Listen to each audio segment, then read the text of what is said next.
Les artisans et conjoints, ainsi que les professionnels qui sont ressortissants à la Chambre de métier et de l'artisanat de Savoie votent jusqu'au 14 octobre inclus. Pour ce faire, André Mollard, bonjour. Bonjour Laurent. Vous souhaitiez réaliser ce plateau avec votre liste Fier d'être artisan pour nous parler de vos objectifs et aussi de ce que vous avez fait durant votre premier mandat.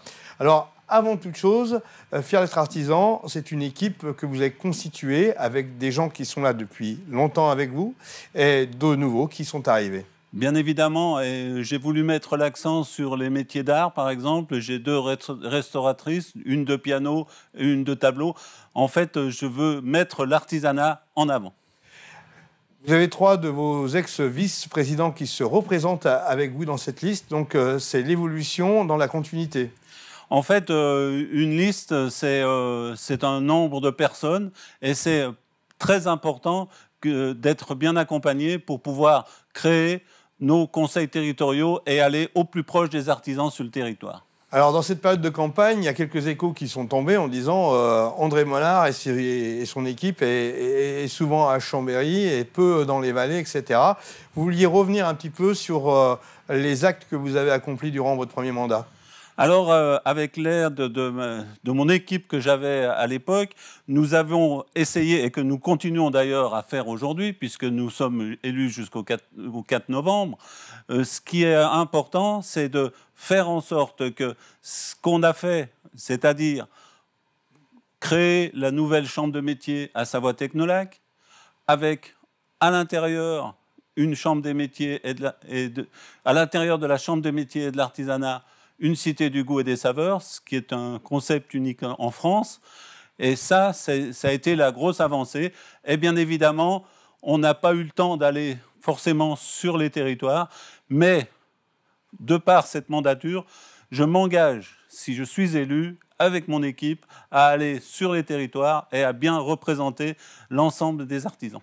Finalement, ce nouveau site Technolac a permis de moderniser l'organisation de la CMA Savoie.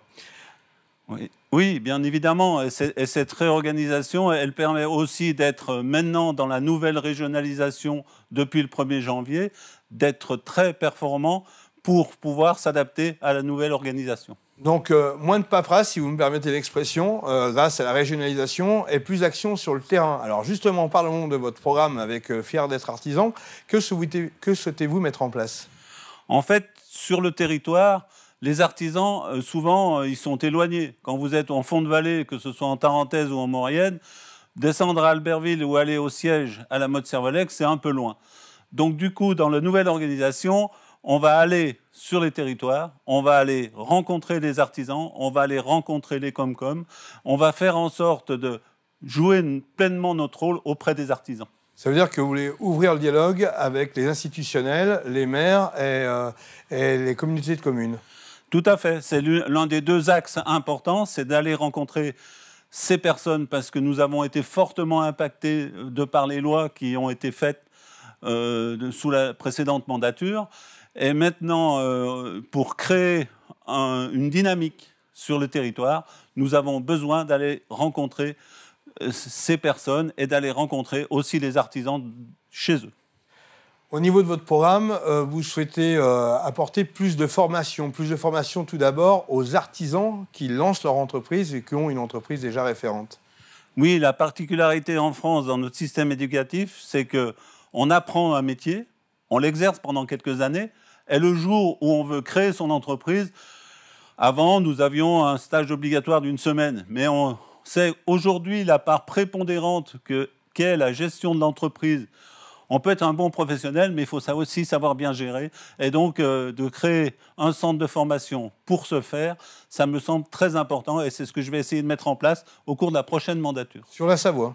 Oui, avec l'accord de Laurent Wauquiez qu'il a évoqué lors de la foire de Savoie. Alors, deuxième chose, la formation, c'est aussi les compétences que les artisans ont besoin lorsque leur entreprise grandisse. Qu'est-ce qu'on peut faire là-dessus? Alors, nous avons évidemment des formations. L'artisanat va devoir s'adapter. Il va devoir s'adapter comme il l'a toujours fait d'ailleurs. Et là, il va s'adapter, par exemple, à la transition énergétique. Donc, ce qu'il faut qu'on fasse, c'est qu'on soit là pour les accompagner, pour leur dire votre consommation électrique est trop importante, pour leur dire vous avez des véhicules qui sont trop polluants pour aller en centre-ville. Tout ça, nous avons des services qui peuvent les aider et qui d'ailleurs sont financés en partie par la région. Alors aujourd'hui, ce programme est constitué d'une équipe. Qu'est-ce qu'on peut dire sur l'équipe? Vous l'avez dit tout à l'heure, vous avez joué la carte de l'éclectisme en termes de savoir-faire. Et vous avez aussi joué la carte de la dimension du département en ayant des présences un peu partout. Bien évidemment, on ne peut être crédible que si on en est présent sur l'ensemble du territoire. Cette liste, elle est constituée pour aller sur les territoires, donc avec des représentants locaux. Donc on peut noter des commissions territoriales, Arles-Isère, Moyenne-Tarentaise et Haute-Tarentaise, la Basse-Maurienne, la Haute-Maurienne et Cœur de Savoie. On note aussi Grand Lac, Grand Chambéry et l'Avant-Pays Savoyard. Ce sont les 4 pôles que vous allez suivre de près avec vos équipes. Oui, ces 3 pôles, et ces 3 pôles sont hyper importants parce que c'est là où c'est qu'on va, avec les équipes, aller à cette rencontre avec les élus locaux. Finalement, pour conclure cette émission, qu'est-ce que vous avez envie de dire à ceux qui vous regardent pour que le 14 octobre au soir, eh bien, le vote vous soit favorable? Alors, j'ai envie de dire 2 choses. Déjà, allez voter. Quand j'ai été élu à la dernière mandature, le préfet m'a dit « Monsieur Mollard, vous n'êtes pas très crédible, vous n'avez que 7% de votants. » Donc, allez voter fier d'être artisan pour que demain, avec l'équipe, je puisse bien vous représenter. Alors pour voter, c'est très simple. Vous pouvez le faire par correspondance avec l'enveloppe affranchie que vous avez pré-affranchie que vous avez reçue, par électronique avec le code reçu par la Poste, et aussi vous avez un appui CMA 2021, une hotline spéciale élection disponible du lundi au vendredi de 8h à 19h. Le numéro, c'est le 04 76 70 82 82.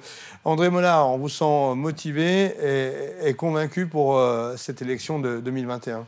En fait, pour cette élection, j'ai l'impression d'avoir retrouvé une deuxième jeunesse et je veux essayer de perpétuer tout ce que j'ai fait depuis 35 ans au cours de cette nouvelle mandature. André Mollard, merci.